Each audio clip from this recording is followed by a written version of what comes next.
ये कलामुल्लाह आया है। ये कलामुल्लाह क्या है? मैंने इसके बारे में आयत करीमा पढ़ी है। रब्बे करीम फरमाते हैं, इन्ना नहनु नज़्ज़लना ज़िक्रा व इन्ना लहू लहाफ़िज़ून। उतारा हमने है, हिफाजत हम करके दिखाएंगे।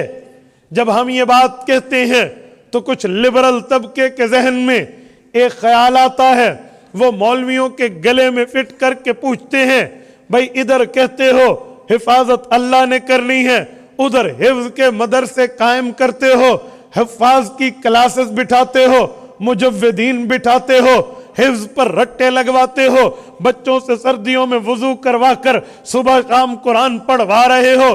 भाई हिफाजत अल्लाह ने करनी है, हिफ्ज की जरूरत हिफाजत अल्लाह ने करनी है, मदरसे की जरूरत हिफाजत अल्लाह ने करनी है, मेहनत की जरूरत ये मौलवियों ने वैसे बना रखा। मैंने कहता हूं मुझे ये बताओ, हिफ्ज का मसला तो अपनी जगह हम हल कर लेंगे, लेकिन तुम्हें रोजाना दिन में 3 वक्त खाना मिलता है, उसके अलावा फ्रेशमेंट के लिए भी आप कुछ खा लेते हैं। इस खाने पीने को रिज्क कहते हैं। कहते जी हां। मैंने कहा रिज्क देने की जिम्मेदारी किसकी? अल्लाह की। तो तू दुकान क्यों खोलता है, कारोबार क्यों करता है, बिजनेस में शेयरिंग क्यों करता है, मार्केट्स में क्यों जाता है, जॉब पे क्यों जाता है, नौकरी की फिक्र क्यों करता है, बाकी मामलात में तू कहते हैं भाई मजदूरी करनी पड़ेगी, बच्चों का पेट पालूंगा, मजदूरी करनी पड़ेगी, बीवी बच्चों का रिज्क कमा के लाऊंगा। और खुदा के बंदे मेहनत क्यों करता है, दुकान क्यों खोलता है, दुकान को ताला लगा, नौकरी से इस्तीफा दे, कारोबार को डिसमिस कर दे, कहना रिज्क की जिम्मेदारी भी अल्लाह ने उठाई है, अल्लाह देगा। अब जवाब में जीरो, अब जवाब में हवाइयां उड़ी। वो कहते जी हमसे नहीं होता। हाँ हाँ, रिज्क की हिफाजत अल्लाह ने करनी है, रिज्क अल्लाह ने देना है, लेकिन मेहनत हम करेंगे क्योंकि अल्लाह ने अकल दी है, मेहनत हम करेंगे, अल्लाह ने सोच दी है, मेहनत हम करेंगे, अल्लाह ने फहमो फिरासत दी है, कोशिश हम करेंगे, नौकरी पे जाएंगे अल्लाह का जिम्मा पूरा होगा, दुकान पे जाएंगे अल्लाह का जिम्मा पूरा होगा। मैंने कहा भाई तय हो गया। फिर अल्लाह ने अकल सिर्फ तुझे नहीं दिया, अकल उलमा को भी दिया है, अकल हुफ्फाज को भी दिया है, अकल मुहद्दिसीन और मुफस्सिरीन को भी दिया है। ये उलमा तुमसे जायद इस मसले पे सोच रखते हैं। वो कहते हैं अल्लाह ने हिफाजत की जिम्मेदारी उठाई है, लेकिन हम मदरसा बनाएंगे, हमारी औलाद पढ़ेगी, हमारा माल लगेगा, हमारी जान लगेगी, हमारे औकात लगेंगे, हमारी सलाहियतें लगेंगी। हम अल्लाह की जिम्मेदारी में अपने माल को मुकद्दस कहेंगे, रब की जिम्मेदारी में लग रहा अपनी जान को प्यारा कहेंगे, रब की जिम्मेदारी में इस्तेमाल हो रही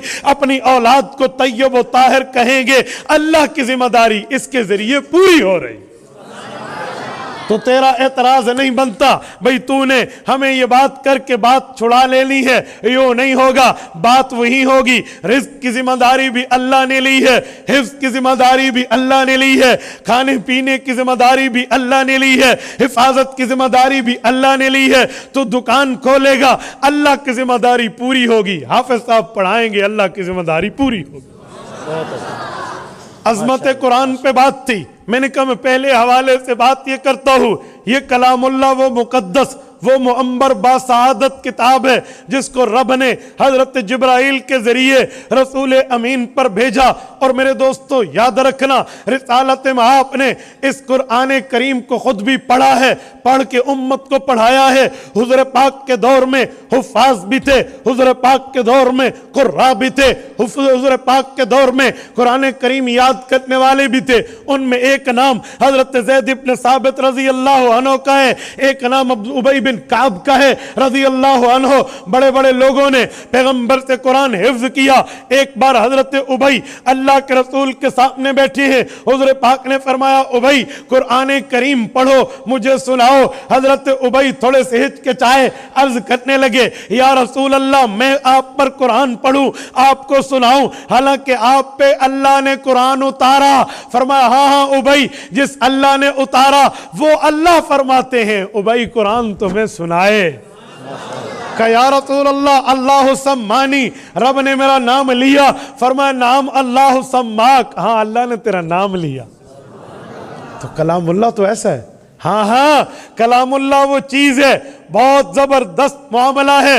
हुज़ूर पाक अलैहिस्सलाम ने फरमाया वला यनक़ज़ी अजाइबुहु वला यख़लुक़ु अन कसरतिर रद्द। फरमाया कुरान करीम जितनी बार पढ़ोगे मजा तब्दील नहीं होगा, जितनी बार पढ़ोगे कभी बोर नहीं होगे, जितनी बार पढ़ोगे कभी परेशानी नहीं होगी। और उलमा इसकी तशरीहात करते जाएंगे, इसकी वजाहतें करते जाएंगे, इसकी एक्सप्लेनेशन करते जाएंगे, इसकी तफसीर सुनाते जाएंगे। इस समंदर की गहराई में उतर के मोती निकाल के इल्मी दुनिया में तुम्हारी गोद में रखते जाएंगे।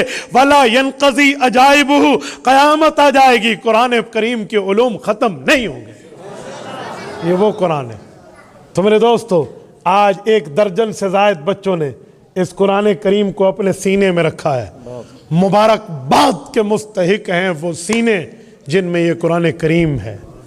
मुबारकबाद के मुस्तहिक हैं इनके पेरेंट्स और इनके वालिदैन जिन्होंने इन बच्चों के लिए दिन रात एक करके हाफिज कुरान के हवाले किया है। और मुबारकबाद के मुस्तहिक हैं वो ज़बानें जिन्होंने इन्हें कुरान याद करवाया है। और अगली बात भी करता हूँ, मैं कोई चंदा नहीं मांग रहा, डोनेशन की अपील नहीं कर रहा, लेकिन तेरे ज़मीर पे धन जोड़ते हुए दस्तक जरूर दे रहा हूं। मुबारकबाद के मुस्तहिक हैं वो मालदार जिनका माल अल्लाह की जिम्मेदारी के पूरा होने में लगा है।